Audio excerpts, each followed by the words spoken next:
saungi ba ai je saubel le ba hojik kalen gi nungsa khar nem da rakre ngahak omchak na rambado hojik ingna tapna noli ni sisu pha gare ai horok tore noli si horok tore ai je pange na sai de na ai je hai pa khara sana ba ne no hona ja do khitang gi improve lai je natra baduna ne ina sila da te thingang je natradi ma soi tare mang tare nang lai saram sei kya sur kan na kya sur ko no british no Manipur da lai je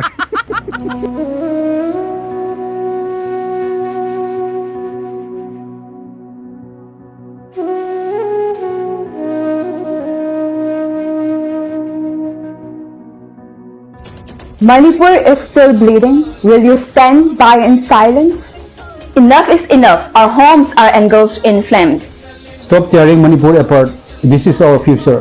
Dividing Manipur is dividing India. Is this our legacy? We refuse to let our identity be erased. On the method, we rise. Unite or perish, the choice is yours. ngai ma changon ta ko gi ngai ma skun dam ta ba tu di la khoi ja ba gi yerum ja ba gi changon ta ko mung ma ma khai tam ran de tum ko to ri ma sia te na te thoi na chau tho hai ba dum dil le le bai ni nong me pa ma bo ni nong chai thoi na kon ne na ma saur je te nong de ai de sauni ba ai je saubel le ba nang dra ga skun nang dra ga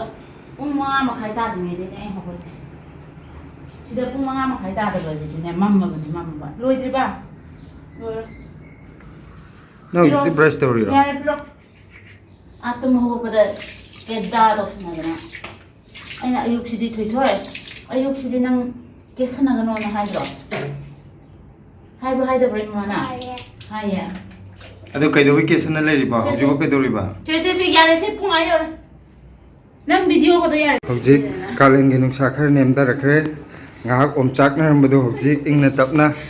noli ni sisu pha gare ai horok tore noli si horok tore loi san ba loi ra kan da nang na tong ning ba tau hai ba ai ko chang la kan ni ko ai ngau la sa khadi be ma nang hi ha ga ta nam le ro man na pa ai no am de ni ta boy di video se mi ne na lai ra ni thaba wa re na hala ni nama atom bi na mangai ra pu da na ma atom bi ha si ma ta bo atom bi ha da na mi manadrabi purnima mama asi ba nambu mirai kiba leite sida bora ma ang ya la kaukta ma ni ga pai ra chatla ga masam ga ifa fa nuai ti mi ha mama na bora pura sat putu ki wari ni da ha si yari mama ga ni si papa si bora pura sa la ga na hala ga bora ga kai ki yaw ge na soi ki yen ga ni ben bu ai da ni na yen ga ni da ki yang yen da da ga tuong ki mama tuong nang isus ko to na mo na me thoi gi to si tata ma san to apa sana chum na le ko ja badale ko ja badale ko mane ah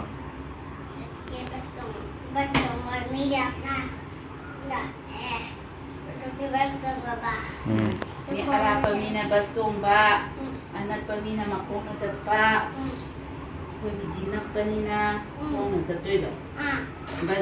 basta chat pa ya basta sa pa de dito lang na basta chat la ba de sina hi ala pa da tamakanda basta sa toy ba azikti na ibanina pikte du yang chao de sidi le sabi ni kakak yang ye kakalaga ana hayeng hutun ge ngasina mama ga saminaro mama hojing nangi thing ngasina mama tilalo hayeng na papa bye yamar moi ko ba da mo ai hore ni ngai do ga school halo ga school to school halo halakpada ningai tabu yade hoi ꯃꯃꯥꯗ ꯀꯧꯉꯣ ꯍꯥꯏꯕ ꯌꯥꯗꯦ bye hojik chakre apoi di yamna thapna te mai school de walking distance de lai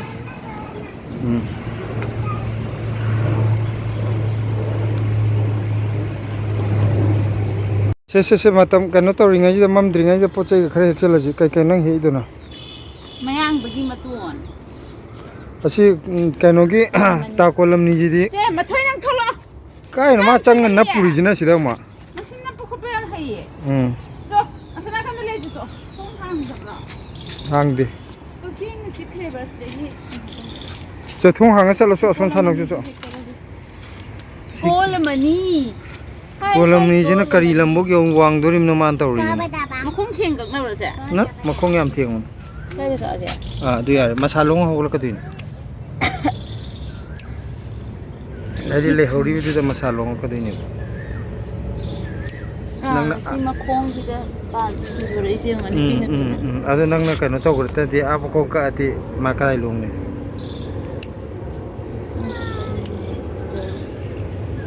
nungju tha matam da se jar jar ka pani ꯍꯧꯖꯤꯛ ꯀꯣꯛꯇꯤ ꯑꯝꯇ ꯌꯦꯡꯉꯨꯅꯦ ꯑꯩꯈꯣꯏ ꯍꯤꯡꯒꯣꯜꯁꯦ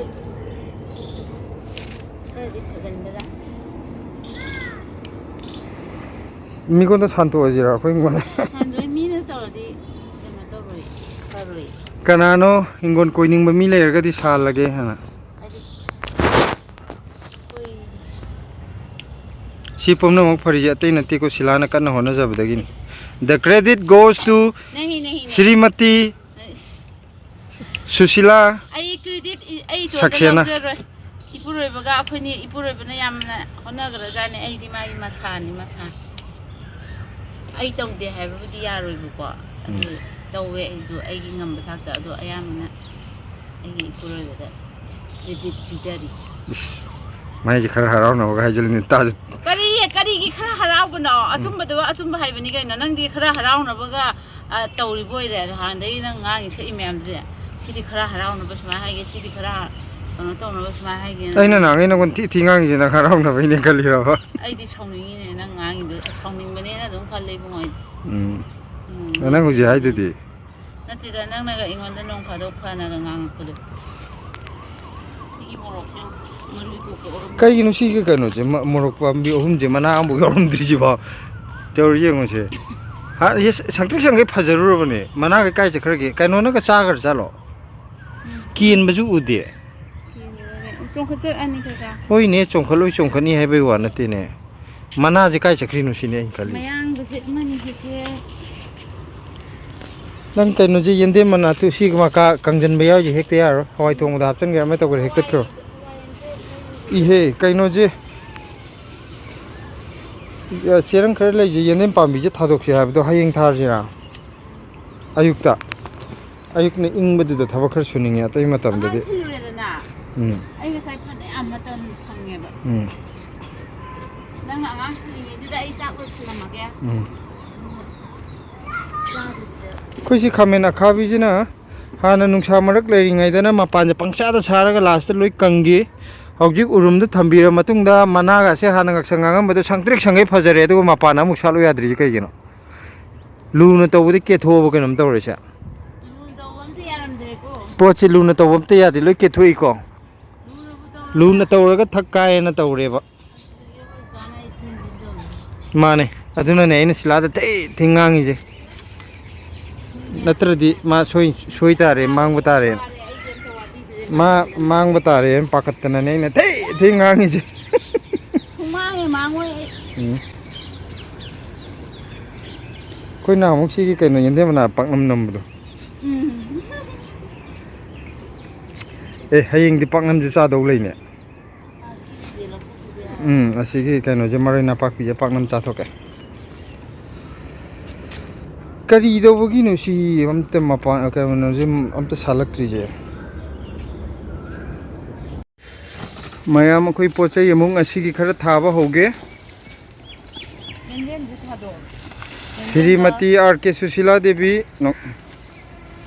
thaina gi maming nei na haijina mayum pandringai gi British ꯃꯃꯤꯡ ꯍꯣꯡꯗꯤꯌꯦ ꯑꯣꯡꯕꯤ ꯍꯥꯏꯒꯗꯕ ꯇꯃ ꯍꯩ ꯍꯥꯏꯅꯩꯌꯦ ꯈꯔꯗꯤ ꯍꯩ ꯄꯥ ꯁꯥꯕꯅꯦ ꯁꯤ ꯅꯨꯄꯤ ꯁꯥꯔꯛꯈꯤꯅꯤ ꯈꯔ ꯕ꯭ꯔꯤꯇꯤꯁꯅ ꯑꯩꯁꯦ ꯄꯪꯉꯦꯅ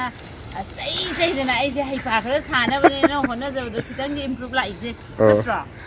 ꯕ꯭ꯔꯤꯇꯤꯁꯅ ꯃꯅꯤꯄꯨꯔꯗ ꯇꯥꯔꯛꯇ꯭ꯔꯤꯉꯩꯗ ꯂꯩꯁꯥꯔꯝꯃꯤ ꯅꯨꯄꯤꯅꯦ ꯁꯤ ꯑꯁꯤꯗꯁꯨ ꯃꯥ ꯁꯥꯎꯅꯤꯡꯉꯤ ꯃꯥꯅ ꯑꯩꯁꯦ ꯃꯌꯥꯝꯅ ꯍꯥꯏꯔꯛꯏꯗꯣ ꯆꯩꯕꯤꯅꯨ ꯑꯗꯨ ꯇꯧꯕꯤꯅꯨꯅ ꯑꯩꯗꯤ ꯀꯃꯦꯟ ꯑꯝꯇ ꯄꯥꯗꯦ ꯀꯃꯦꯟ ꯍꯟꯕꯩ ꯊꯕꯛꯁꯤꯅ ꯑꯩꯒꯤꯅꯤꯗꯣ ꯚꯤꯗꯤꯑꯣ ꯏꯗꯤꯠ ꯇꯧꯔ ꯊꯥꯒꯠꯄ ꯑꯩꯒꯤ ꯑꯗꯒꯤ ꯃꯌꯥꯝ ꯀꯃꯦꯟ ꯄꯥꯕ ꯑꯗꯒꯤ ꯀꯩꯅꯣ ꯇꯧꯕ ꯁꯤꯂꯥꯒꯤ ꯑꯩꯈꯣꯏꯒꯤ ꯕ꯭ꯂꯣꯛꯁꯤꯕꯨ ꯌꯦꯡꯕꯤꯔꯤꯕ ꯃꯤꯁꯤꯡꯁꯦ ꯑꯩꯈꯣꯏ ꯅꯨꯡꯁꯤꯕꯅ ꯍꯦꯜꯂꯦꯕꯀꯣ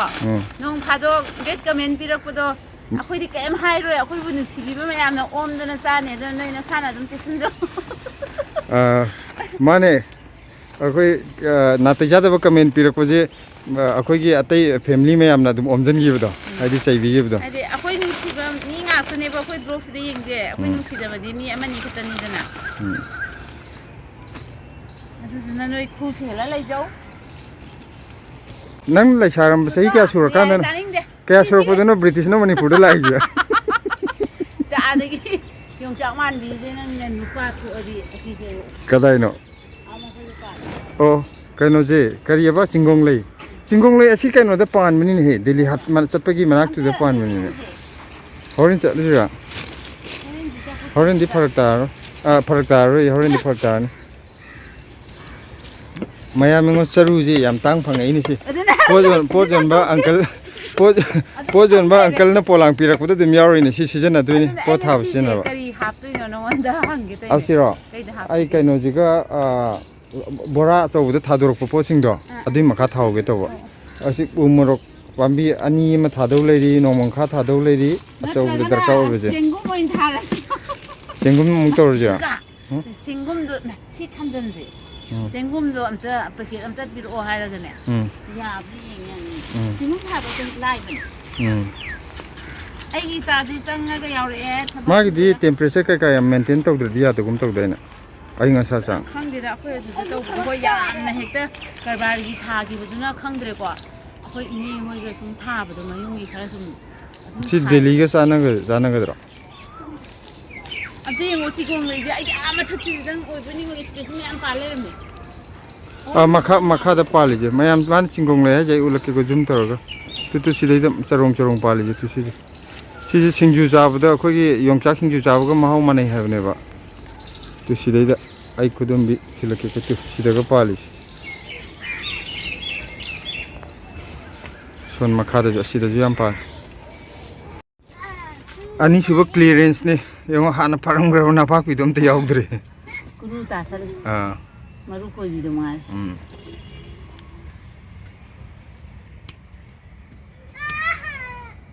ꯄꯣꯠ ꯍꯦꯛꯄꯗ ꯅꯥꯇꯤꯟꯒ ꯑꯃꯨꯛ ꯇꯥꯅꯤ ꯇꯥꯔꯣꯏ ꯏꯕꯨꯡꯉꯣ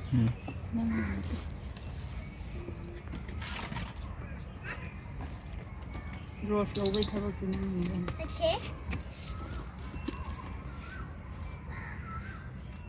ꯁꯤꯁꯦ ꯀꯩꯒꯤꯅꯣ ꯈꯪꯗꯦꯕ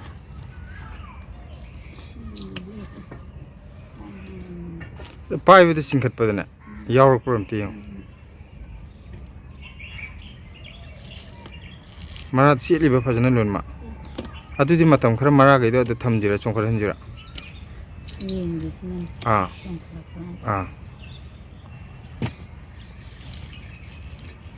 ꯍꯥꯏꯗꯤ ꯀꯩꯅꯣ ꯈꯔ ꯕꯛ ꯂꯥꯛꯀꯗꯕ ꯑꯣꯏꯇꯥꯔꯗꯤ ꯂꯧꯊꯣꯛꯎꯕꯅ ꯐꯔꯦꯕꯀꯣ ꯀꯩꯒꯨꯝꯕ ꯑꯃ ꯂꯧꯊꯣꯔꯝꯅꯤ ꯁꯤ ꯅꯨꯃꯤꯠ ꯈꯔꯅꯤ ꯌꯦꯡꯉꯁꯦ ꯑꯗꯨ ꯀꯩꯅꯣ ꯑꯣꯏꯔꯗꯣꯔꯒꯅ ꯑꯃꯨꯛ ꯇꯧꯊꯣꯛꯑ ꯂꯣꯏꯔꯦꯕ ꯅꯠꯇ꯭ꯔꯥ ꯑꯗꯨ ꯃꯔꯥꯁꯤ ꯌꯥꯝ ꯐꯖꯩ ꯁꯤꯒꯤ ꯕꯖꯥꯔꯗ ꯌꯣꯟꯕꯗꯣ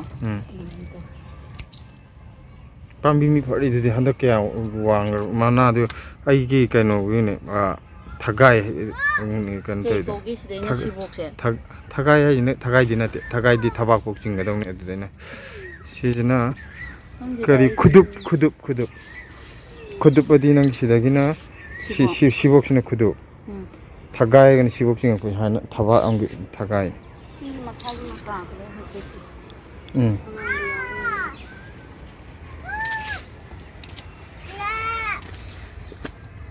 ꯁꯤ ꯇꯤꯟꯅ ꯁꯨꯃꯥꯏꯅ ꯀꯣꯟꯁꯤꯜꯂꯛꯏꯁꯦ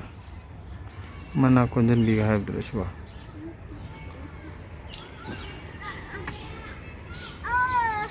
ꯍꯥꯏꯗꯤ ꯅꯣꯡꯖꯨ ꯊꯥ ꯁꯥꯒꯠꯄ ꯑꯇꯩ ꯄꯣꯠꯁꯤꯅ ꯕ꯭ꯔꯪ ꯐꯒꯠꯂꯛꯄ ꯃꯇꯝꯁꯤꯗ ꯅꯄꯥꯛꯄꯤꯁꯤꯁꯨ ꯐꯔꯗꯤ ꯌꯥꯝ ꯅꯨꯡꯉꯥꯏꯒꯗꯧꯅꯦꯕ ꯌꯦꯡꯕ ꯀꯩꯅꯣ ꯍꯥꯏꯔꯣ ꯅꯥꯏꯗ ꯅꯄꯥꯛꯄꯤꯁꯦ ꯁꯤ ꯍꯦꯛꯑꯦ ꯉꯁꯤꯒꯤ ꯑꯅꯤ ꯂꯣꯏꯁꯤꯟꯈ꯭ꯔꯦ ꯑꯁꯤꯗ ꯌꯦꯡꯕꯗ ꯌꯥꯝ ꯌꯥꯝꯗꯕ ꯃꯥꯟꯗ꯭ꯔꯥ ꯁꯨꯃꯥꯏꯅ ꯍꯦꯛꯂꯛꯑꯀꯥꯟꯗ ꯌꯥꯝ ꯌꯥꯝꯕ ꯃꯣꯏ ꯈꯤꯇꯪ ꯑꯃ ꯄꯨꯕꯤ ꯌꯥꯔꯅꯤ ꯈꯔꯕꯨꯖ ꯂꯧꯖꯦ ꯍꯥꯏꯔꯒꯅ ꯁꯤ ꯃꯄꯥꯟꯒꯤꯁꯦ ꯂꯧꯗꯧ ꯉꯥꯏꯔꯦ ꯑꯩꯁꯦ ꯑꯔꯨꯝꯕꯅꯦ ꯁꯤ ꯀꯩꯅꯣꯁꯤꯅ ꯍꯩꯊꯨꯝ ꯍꯥꯏꯗꯅ 35 ꯈꯨꯏꯗꯤ ꯂꯣꯏ ꯈꯨꯏꯔꯦ ꯄꯣꯠꯁꯤ ꯌꯥꯗ꯭ꯔꯦ 시제 그거도 시제 착하고 나비 한 파이네 시제 주스 윈터니 시대다 벨 해 시제 뭐지 마양 뭐시 뭐 마품이다 만인지 그 노바팜도 빠르 시제 그 시제 노바팜도 빠르 벨 하이쿠 또 이제 백기였다 게 하나 루파니 품망하게 하이쿠는 세 오면